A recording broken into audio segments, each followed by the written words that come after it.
एक ओर सरकार सस्ते दरों पर अनाज देकर गरीबों की भूख मिटा रही है, वहीं दूसरी ओर अनाज माफिया अपनी तिजोरी भरने के लिए सरकारी अनाज को ठिकाने लगाकर ऐसे दावों की हवा निकाल रहे हैं। दाहोद से वडोदरा ट्रक द्वारा गैर कानूनी रूप से गेहूं का जत्था लेकर जा रही ट्रक की जानकारी मिलने पर पुलिस ने गोधरा बाईपास पर वॉच रखकर दाहोद की ओर से आ रही ट्रक को रोककर उसमें छानबीन की, जिसमें ट्रक में से 165 बोरी गेहूं का जत्था बरामद हुआ था। इस मामले में ट्रक के चालक से प्रश्न पूछने पर उससे संतोषजनक उत्तर न मिलने के कारण गोधरा डीएसओ ने ट्रक सहित 7,72,000 का मुद्दा माल जब्त करके इस मामले की अधिक जांच शुरू की है। घऊनो जत्थो शंकास्पद जणाववाना संजोगोमां सीज करीने અત્રેના ગોડાઉનમાં મૂકવામાં આવ્યો છે।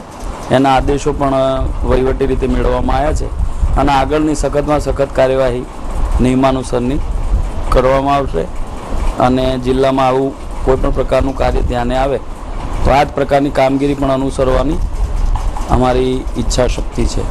દાહોદથી આવતો જથ્થો હતો અને કેટલા કટ્ટા છે?